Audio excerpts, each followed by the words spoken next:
Hello friends, मैं आपका बहुत बहुत स्वागत करती हूँ आपके अपने चैनल एचसीपी क्लासेस में। और आज हम फिर से आपके सामने हिंदी का एक नया टॉपिक लेकर आए हैं। जो पिछले टॉपिक थे शब्द वर्णमाला वो क्लियर हो गए होंगे आपको।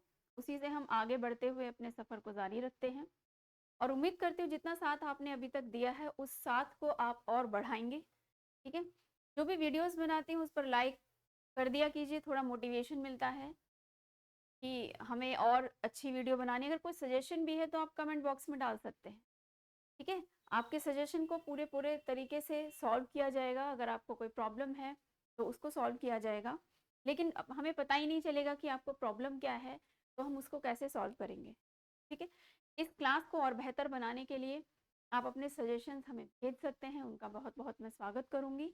अगर आप ऐसे सजेशंस मुझे देंगे, लाइक करेंगे वीडियो को, तो मुझे बहुत सा प्रोत्साहन मिलेगा अपने वीडियोस को ज़्यादा और जल्दी जल्दी लाने का। ठीक है ना, तो बस यही उम्मीद करती हूँ कि आप मेरा इतना सा साथ दीजिए और वीडियो को पूरा देखा कीजिए अंत तक, क्योंकि बीच में बहुत सारे इन्फॉर्मेशन, क्योंकि आप स्टार्टिंग में देख के पूरी इन्फॉर्मेशन गैदर नहीं कर सकते किसी भी चीज़, किसी भी टीचर की हो। ठीक है, तो आप वीडियो को अंत तक देखा कीजिए। ठीक है, तो चलिए फिर स्टार्ट करते हैं बिना अपने टाइम को वेस्ट किए। आज जो मैं टॉपिक लेकर आई हूँ हिंदी का वो है वाक्य। वाक्य क्या होता है? वाक्य की अगर हम एक दो तीन शब्दों में ही बात करें तो शब्दों के व्यवस्थित और सार्थक समूह को हम वाक्य कहते हैं। शब्दों के व्यवस्थित और सार्थक समूह को हम क्या कहते हैं? वाक्य। देखिए, वाक्य जब हम कोई अपनी बात किसी को कहना चाहते हैं, ठीक है, तो एक शब्द में तो हम अपना पूरा नहीं करेंगे।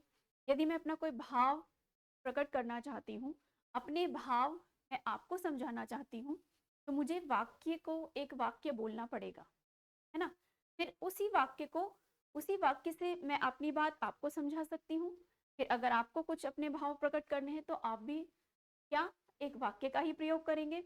तो इसीलिए वाक्य को भाषा की सार्थक इकाई कहा जाता है।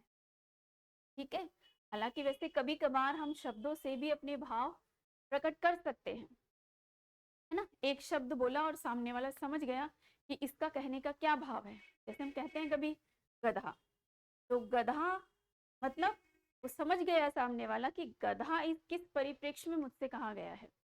ठीक है, तो शब्दों से भी भाव प्रकट हो जाते हैं, लेकिन जब आप अपनी कोई बात किसी को समझाना चाहते हो तो आपको उसे वाक्य में बांधना पड़ता है। किनको? शब्दों को या पदों को।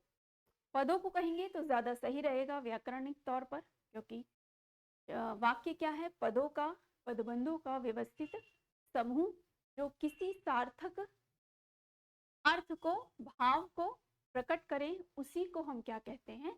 वाक्य कहते हैं। ठीक है, वाक्य की डेफिनेशन समझ आ गई होगी आपको। ठीक है, अच्छे से। सार्थक शब्दों का क्रमबद्ध समूह जिससे कोई भाव स्पष्ट हो, वाक्य कहलाता है। और वाक्य क्या है? वाक्य क्या है? वाक्य भाषा की सार्थक इकाई है ना। वाक्य क्या है? भाषा की सार्थक इकाई। न्यूनतम इकाई क्या थी? न्यूनतम इकाई की बात करें, सार्थक समझ में आ गया ना। सार्थक किस लिए कहा जाता है? अर्थ के साथ, क्योंकि अर्थ जो किसी भाव का प्रकट हो रहा है वो वाक्य से होता है, इसीलिए वाक्य को सार्थक इकाई कहा जाता है। और वर्ण को या ध्वनि को न्यूनतम इकाई, ठीक है, कहा जाता है। तो वाक्य आपको समझ में आ गया। अब इस वाक्य के जो है दो भेद होते हैं, सॉरी अंग होते हैं।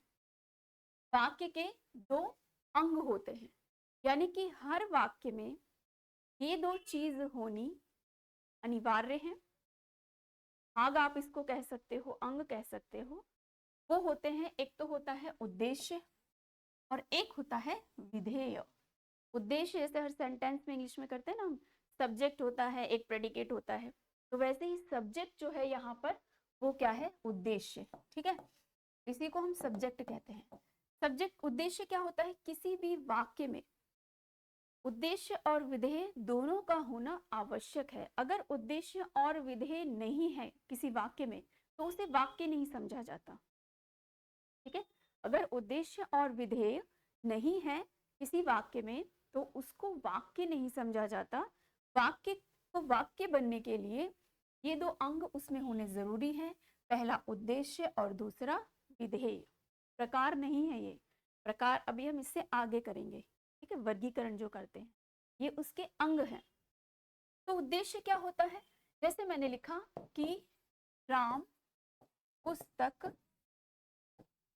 पढ़ता है, राम पुस्तक पढ़ता है, तो उद्देश्य होता है कर्ता, यानी कि जिसके विषय में वाक्य अर्थ प्रकट कर रहा है, भाव प्रकट कर रहा है, जिसके बारे में कोई बात कही जा रही है, वही हमारा क्या होता है, उद्देश्य होता है। उद्देश्य क्या होता है, जिसके बारे में वाक्य है, जिसके बारे में वाक्य बात कर रहा है, उसी को हम क्या कहते हैं, उद्देश्य कहते हैं, है ना। कर्ता, कर्ता हो, इसके भी दो अंग होते हैं, कर्ता हो या कर्ता से संबंधित कोई विशेषण हो, जैसे कि वह बहुत अच्छा लग रहा है, तो वह यहाँ पर क्या है, कर्ता, ठीक है। तो कर्ता भी हो सकता है और कर्ता का कोई विशेषण भी हो सकता है, तो ऐसे को हम क्या कहते हैं, उद्देश्य। तो राम के बारे में बात हो रही है तो यहाँ पर राम क्या है, उद्देश्य, है ना। राम क्या है, उद्देश्य। और उद्देश्य को छोड़कर जो भी वाक्य में बचता है, यानी कि कर्ता के विषय में जो बात कही जा रही है, वो हमारी होती है विधेय। क्या होती है, विधेय, प्रेडिकेट। तो क्लियर है, दो मुख्य अंग क्या है, उद्देश्य जिसके विषय में बात हो रही है वाक्य में, और विधेय जो बात हो रही है कर्ता के बारे में, वो हमारा विधेय होता है। तो इन दोनों से मिलकर कोई भी वाक्य बनता है जिसमें उद्देश्य और विधेय दोनों होते हैं। अब इसके कुछ अनिवार्य तत्व होते हैं। अनिवार्य तत्व का मतलब ये है कि अगर इनमें से कोई एक भी तत्व मिसिंग है तो वो वाक्य की कैटेगरी में नहीं आता है, उसे अपूर्ण माना जाता है, ठीक है। उस वाक्य को क्या माना जाता है, अपूर्ण माना जाता है, सार्थक अर्थ प्रकट करने वाला वाक्य वो नहीं कहलाता। वो 6 अनिवार्य तत्व कौन से होते हैं, ये 6 वो अनिवार्य तत्व हैं जो वाक्य के अनिवार्य, अनिवार्य बोला है तो इसका मतलब इन 6 का होना हर वाक्य में बहुत जरूरी होता है। इसमें से प्रश्न डायरेक्ट पूछा गया है कि निम्नलिखित में से कौन सा वाक्य का अनिवार्य तत्व नहीं है, तो आपको 6 के 6 याद होने चाहिए। पहला क्या है, सार्थकता। जैसा कि इसके डेफिनेशन से भी पता चलता है कि सार्थकता का मतलब क्या होता है, अर्थ, यानी कि आपका वाक्य जो है वो अर्थ को प्रकट करने वाला होना चाहिए। यानी कि अगर मैंने लिखा कि खाना पीती है, मैंने क्या लिखा, खाना पीती है, खाना पीती है, इससे कोई अर्थ आपको प्रकट नहीं हो रहा है, कुछ समझ नहीं आ रहा कि क्या कहना चाह रहे, ठीक है। खाना खाया जाता है, पिया थोड़ी ना जाता है, तो इसमें सार्थकता नहीं है, अर्थ नहीं है, भाव नहीं है, जिस भाव को आप कहना चाह रहे हो वो भाव इसमें नहीं है। तो हर वाक्य में क्या होना चाहिए, सबसे पहली जो अनिवार्यता है, ये कह सकते हो कि ये पहली चीज जो इसको पूरा करना चाहिए वाक्य को होने के लिए, वो है सार्थकता। तो सार्थकता समझ में आ गया होगा। दूसरा है योग्यता। हर वाक्य में सार्थकता को प्रकट करने की योग्यता होनी चाहिए। योग्यता मतलब कि जैसे कि मैं कोई भी सेंटेंस मैंने बोला, मैंने बोल दिया, लेकिन सामने वाले को कुछ समझ नहीं आया, मैंने पूरी स्पीच, जैसे वो है ना, भाई कहना क्या चाहते हो, है ना, कोई चीज होती है ना, सारा सामने वाला बोल दिया लेकिन हमें कुछ पकड़ नहीं पाए कि कहना क्या चाह रहा है आखिर ये, तो वो चीज होना चाहिए कि जो सार्थकता है वो योग्यता के साथ होनी चाहिए, जिस वाक्य को आप सामने वाले को समझाना चाहते। क्लियर, योग्यता इसी से जुड़ी हुई है, सार्थकता, योग्यता, सार्थक अर्थ को प्रकट करने की योग्यता होनी चाहिए, और वो आकांक्षा को पूर्ण करने वाला होना चाहिए। आकांक्षा मतलब इच्छा, ठीक है, आपकी जागृति, यानी कि जैसे कि मैंने बोला कोई सब्जेक्ट, जैसे को मैंने लिखा कि मैंने कहा कि, ठीक है, मैंने कहा कि, अब आपकी इच्छा जागृत हुई कि मैंने क्या कहा, ठीक है, मैं वाक्य को यही नहीं छोड़ सकती, तो ये तो अपूर्ण हो गया। तो यानी कि हर वाक्य में जो वाक्य कहा जा रहा है या लिखा जा रहा है या जो भी वाक्य है, उस वाक्य में आकांक्षा पूर्ति की योग्यता होनी चाहिए। यानी कि वाक्य पढ़ने या सुनने के बाद उसमें संतुष्टि होनी चाहिए कि हाँ, मुझे पूरी जानकारी मिल गई है। मैंने कहा कि मैं कल नहीं आऊंगी, तो इससे आप संतुष्ट हो गए, आपको पूरी जानकारी मिल गई जो मैं कहना चाहती हूँ, और जो मैं आपको समझाना चाहती हूँ वो आप समझ गए। तो आकांक्षा क्लियर है कि इच्छा अधूरी नहीं रहनी चाहिए, किसी वाक्य में इच्छा को पूर्ति करने वाला वाक्य होना चाहिए। नेक्स्ट है पदक्रम। पदक्रम क्या होता है कि जो पदों का क्रम है वो व्यवस्थित होना चाहिए, ठीक है, उल्टा सीधा नहीं होना चाहिए। जैसे कि मैंने लिखा कि राम पत्नी की है सीता, ठीक है, मैंने ये लिख दिया सपोज। तो इसमें पदों का जो क्रम है सही नहीं है, व्यवस्थित नहीं है, वो जो जानकारी ये वाक्य देना चाहता है वो आपको नहीं मिल रही है। पदों का क्रम क्या होना चाहिए, राम की पत्नी सीता है ना? इस तरह से पदों का क्रम होना चाहिए, लेकिन ये पदों का क्रम नहीं है, तो इसीलिए इसकी जो चौथी अनिवार्यता है वो है पदक्रम। पदों का क्रम व्यवस्थित होना चाहिए। निकटता। निकटता का अर्थ क्या होता है कि वाक्य में जो पद होते हैं, वाक्य में जो पद होते हैं, पद का मतलब शब्द, मैंने आपको बताया था कि शब्द और पद में क्या अंतर होता है, ठीक है। अगर पिछली क्लास आपने नहीं देखी है तो आप देख लीजिएगा, क्या लिंक है। पद वो जो वाक्य में प्रयोग होता है, और शब्द वो जो इंडिविजुअल होता है, यानी कि जो स्वतंत्र होता है, जो किसी वाक्य में प्रयोग नहीं हुआ है। तो क्योंकि हम वाक्य की बात कर रहे हैं तो हम पदों की बात कर रहे हैं। तो पदों के बीच क्या होनी चाहिए, निकटता होनी चाहिए। यानी कि एक मैंने यहाँ लिखा राम की पत्नी सीता है, मतलब कहीं का कहीं, ना तो ज्यादा दूरी होनी चाहिए ना ज्यादा एकदम बीचे कुचे होने चाहिए कि समझ ही नहीं आ रहा कि कौन सा शब्द कहाँ खत्म हो रहा है ना। तो दूरी जो होनी चाहिए, निकटता जो होनी चाहिए वो स्पेसिफाइड होनी चाहिए, ऐसी होनी चाहिए कि जो वाक्य को दिखाए कि हाँ, ये वाक्य बोला जा रहा है या कहा जा रहा है। और लास्ट है अन्वय। अन्वय से बहुत क्वेश्चन आते हैं। देखिए, अन्वय का अर्थ होता है मेल। मेल, अन्वय का अर्थ क्या होता है, मेल।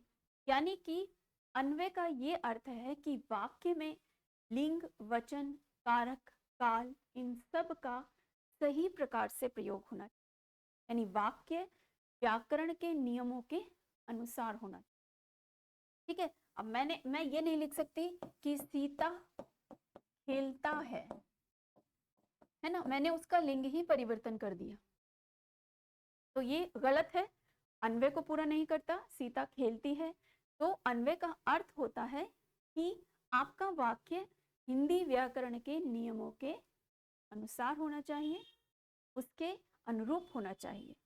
तो क्लियर है ये 6 के 6, सार्थकता, योग्यता, आकांक्षा, पदक्रम, निकटता और अन्वय, ये इसके 6 अनिवार्य तत्व होते हैं। उम्मीद करती हूँ समझ में आ रहा होगा, ठीक है। नहीं आ रहा है तो आप कमेंट में, मैं आपको कितनी बार बोला है कि कमेंट में जाइए, वहाँ कमेंट लिखिए, समझ में आ रहा है या नहीं आ रहा है मैम, ये इससे ऐसे और अच्छा हो सकता है, कोई सुझाव भी दे सकते हैं। देखिए, कोई भी टीचर, कोई भी परफेक्ट नहीं होता, वो हमेशा लर्निंग स्टेज में होता है, वो बच्चों से भी सीखता है, इधर उधर से भी सीखता है, सीखने की कोई उम्र नहीं होती, कोई सीमा नहीं होती, ठीक। तो आपको अगर कोई सुझाव देना है कि हम और बेटर कैसे कर सकते हैं, तो बहुत ही स्वागत है उन सुझावों का, ठीक है। लेकिन कमेंट कीजिए, पता तो चले कि आप वीडियोस देख भी रहे हैं, और लाइक तो करते ही रहिए। तो नेक्स्ट है, वाक्य के अंग भी क्लियर हो गए आपको। वाक्य के प्रकार। वाक्य के प्रकार, वाक्य का वर्गीकरण, कुछ भी कह सकते हो, वाक्य के भेद, कितने प्रकार के। तो वाक्य को हम दो आधारों पर डिवाइड करते हैं। सबसे पहला है अर्थ के आधार पर, पहला रचना के आधार पर, दूसरा अर्थ के आधार पर। ठीक है, रचना और अर्थ के आधार पर। तो अर्थ के आधार पर हम वाक्यों को 8 पार्ट्स में डिवाइड करते हैं। अर्थ के आधार पर वाक्य को हम 8 पार्ट्स में डिवाइड करते हैं और रचना के आधार पर 3 पार्ट्स में डिवाइड करते हैं, सरल वाक्य, मिश्रित वाक्य और संयुक्त वाक्य। सरल, मिश्रित और संयुक्त की वाक्य ऐसा चैप्टर है जिसमें से 1-2 मार्क्स का आना तय है किसी भी एग्जाम में। तो बहुत ही इंपॉर्टेंट चैप्टर है, आप इसको अच्छे से समझिए। कोई चीज़ समझ नहीं आ रही है पूछ सकते हैं, ठीक है। मेरा एक ही डायलॉग है, नहीं आ रही है तो पूछ लीजिए, कैसे, कमेंट बॉक्स में जाकर। तो ये 8 आज अभी हम अर्थ के आधार पर करते हैं। तो अर्थ के आधार पर पहला होता है विधानवाचक वाक्य। अर्थ के आधार पर पहला क्या है? विधानवाचक वाक्य। विधानवाचक, देखिए विधानवाचक क्या होता है। अच्छा चलिए, कुछ मैं आपसे कुछ एक छोटा सा प्रश्न पूछ, कमेंट बॉक्स में इसका आंसर आना चाहिए जिसको समझ में आ जाए। थोड़ी सी आपकी रीजनिंग का एक टेस्ट है। एक बार एक लॉयर और उसके बेटे का एक्सीडेंट हो जाता है, ठीक है। एक्सीडेंट होने के बाद वो एक हॉस्पिटल जाते हैं। हॉस्पिटल में उस लड़के को देख के एक डॉक्टर देखते ही कहता है, अरे ये तो मेरा बेटा है। अब आप मुझे बताइए कि उस डॉक्टर का उस लड़के से क्या संबंध है। देखते हैं कितने लोगों के आंसर आते हैं, कितने बच्चे आंसर आते हैं। हम ऐसा रीजनिंग का टेस्ट देते रहेंगे कि हर वीडियो में थोड़ा सा एंटरटेनिंग इसको बनाने के लिए, इंफॉर्मेटिव है वो नो डाउट है, ठीक। तो आप मुझे इसका आंसर बताइए कि उस डॉक्टर का उस लड़के से क्या रिलेशन है, ठीक है। चलिए आगे मूव करते हैं, ये आपका होमवर्क हो गया एक तरीके से। विधानवाचक वाक्य क्या होते हैं? विधान इंग्लिश में इनको अफर्मेटिव सेंटेंस बोलते हैं, जिसमें आपको कोई सामान्य जानकारी मिले, ठीक है। सामान्य जानकारी जैसे कोई भी चीज़ हो सकती है। मैं हिंदी पढ़ा रही हूँ, आप पढ़ रहे हैं, ठीक है। मैं घर जाती हूँ, सिंपल प्लेन इंफॉर्मेशन। तो ऐसे वाक्यों को हम क्या कहते हैं? विधानवाचक वाक्य। क्लियर है? विधानवाचक वाक्य कैसे होते हैं? जिसमें आपको प्लेन इंफॉर्मेशन होती है। ज़्यादातर इनमें एक ही वाक्य होता है, कोई वाक्य नहीं होता। ज़्यादातर इनमें क्या होता है? एक विधेय और एक, ज़्यादातर, हमेशा नहीं, ज़्यादातर एक विधेय और एक उद्देश्य होता है। और ये प्लेन इंफॉर्मेशन आपको देते हैं, जैसे राम राजा दशरथ के पुत्र थे, तो आपको इन्फॉर्मेशन मिल रही है प्लेन, कोई क्वेश्चन मार्क नहीं, कोई इफ एंड बट्स नहीं, कुछ नहीं। तो ऐसे सेंटेंसेस को हम क्या, विधानवाचक वाक्य। दूसरा है इच्छावाचक वाक्य। इच्छावाचक वाक्य क्या होता है? अब नाम से आपको पता चल रहा है इच्छा। इच्छा का मतलब क्या है कि इसमें आपको आपकी इच्छा, ऐसे वाक्य जो आपकी इच्छा को व्यक्त करें कि काश मेरे मिलियंस ऑफ सब्सक्राइबर होते, काश मेरे मिलियंस ऑफ सब्सक्राइबर होते, काश मैं वायरल हो जाती। इच्छा, तो ऐसे वाक्य जो कर्ता की इच्छा को प्रदर्शित करते हैं, किसी इच्छा को व्यक्त करते हैं, उन्हें हम इच्छावाचक वाक्य कहते हैं। थर्ड है आज्ञावाचक। थर्ड क्या है? आज्ञावाचक। आज्ञावाचक वाक्यों में आज्ञा दी जाती है, ठीक है, किसी काम को करने की आज्ञा। जैसे मैंने कहा, जाओ बाजार से सब्जी ले आओ, जाओ बाजार से सामान ले आओ, कुछ भी। तो मैं किसी को ऑर्डर दे रही हूँ, पता चल रहा है, किसी को ऑर्डर दे रही हूँ, जाओ पढ़ लो, ठीक है, जाओ समोसे ले आओ, आज मौसम अच्छा है, समोसे खाओ, समोसे ले आओ, तो ऑर्डर दे रही हूँ। तो ऐसे वाक्य जो किसी को करने का, किसी कार्य को करने के उद्देश्य से कहे जाते हैं, ऐसे वाक्य में कौन से होते हैं? आज्ञावाचक वाक्य कहा जाता है। नेक्स्ट है इसमें प्रश्नवाचक वाक्य। प्रश्नवाचक वाक्य क्या होते हैं? जिसमें प्रश्न पूछा जाता है, ऑब्वियसली जिसमें क्वेश्चन मार्क होता है, सबसे पहचान का सबसे आसान तरीका होता है। तो ये ज्यादातर पूछे भी नहीं जाते हैं एग्जाम में, क्योंकि सबको पता है कि प्रश्नवाचक वाक्य क्या है, जिसमें क्वेश्चन मार्क लगा हो। ठीक है, आप कहाँ जा रहे हो, आप क्या कर रहे हो, आप कब पढ़ोगे, आप कब लाइक करोगे, ठीक है, आप कब मुझे वायरल करोगे।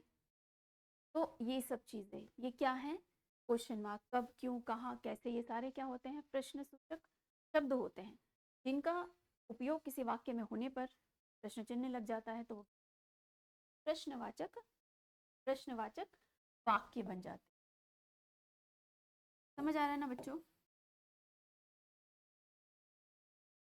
ठीक है, समझ में आ रहा होगा, मैं यही मान के चल। नेक्स्ट है विस्मयादि बोधक वाक्य। विस्मयादि बोधक वाक्य क्या होते हैं? जिसमें एक्सक्लेमेटरी मार्क का प्रयोग होता है, जिसमें किसी भाव को दर्शाने की शक्ति होती है, इसमें किसी खुशी, दुख, आश्चर्य, इन सब चीजों को प्रकट करने की शक्ति होती है। ऐसे वाक्य को हम क्या कहते हैं? क्या कहते हैं? विस्मयादि बोधक वाक्य। और सबसे बड़ी पहचान यही है कि जिसमें विस्मयादि बोधक चिन्ह का प्रयोग हो, वो विस्मयादि बोधक होता है। आह, वाह, ओ, तुम इतना दूर हो, सुख, खुशी, ये सारे भावों को प्रकट करने वालों को हम, ऐसे वाक्यों को हम क्या कहते हैं? विस्मयादि। नेक्स्ट है संकेतवाचक। संकेतवाचक और संदेहवाचक, ये दो ऐसे हैं जो सबसे ज्यादा एग्जाम में पूछे जाते हैं। संकेतवाचक वाक्य वो होते हैं, संकेतवाचक वाक्य वो होते हैं जो किसी भविष्य में किसी चीज के होने का संकेत देते हैं। जैसे कि मैंने लिखा संकेतवाचक वाक्य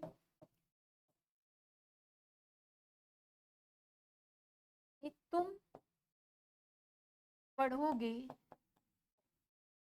तो पास हो जाओगे, है ना? तुम पढ़ोगे तो पास हो जाओगे। तो ये संकेत है आपके पास होने का, कि अगर आप पढ़ोगे तो पास हो जाओगे। ठीक है, तो संकेत जो किसी चीज की ओर संकेत करता हो कि तुम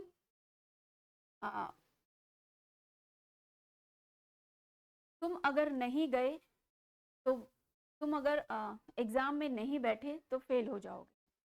तो संकेत है फेल होने का, कि अगर तुम एग्जाम में नहीं बैठोगे, क्या हो जाएगा? फेल हो जाएगा। ठीक, तो संकेत जिसमें मिले क्लियरली, ऐसे वाक्यों को हम क्या कहते हैं? संकेतवाचक वाक्य कहते हैं, जो किसी घटना के होने का संकेत देता है आपको। ठीक, और लास्ट है संदेहवाचक, जिसमें किसी कार्य के होने का संदेह हो भी सकता है, नहीं भी हो सकता है, हुआ हो या ना हुआ हो। ऐसे वाक्यों को हम क्या कहते हैं? संदेहवाचक वाक्य। इनकी सबकी हम जब प्रैक्टिस करेंगे तो वो आपको और अच्छे से क्लियर हो जाएंगे। कि अभी क्या है, आप सिर्फ कॉन्सेप्ट समझते चलो। कॉन्सेप्ट जब भी क्लियर होता है जब आप उसको प्रैक्टिकली करते हो, है ना?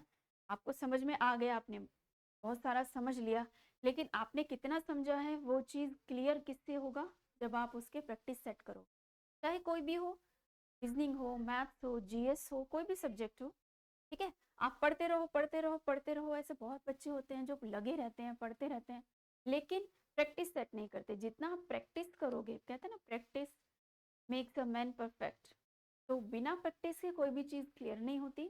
फ्रीक्वेंसी तभी आती है एग्जाम को क्लियर करने की, जब आप उसको प्रैक्टिस से करते हो, आपके कॉन्सेप्ट को प्रैक्टिस के थ्रू क्लियर करते हो।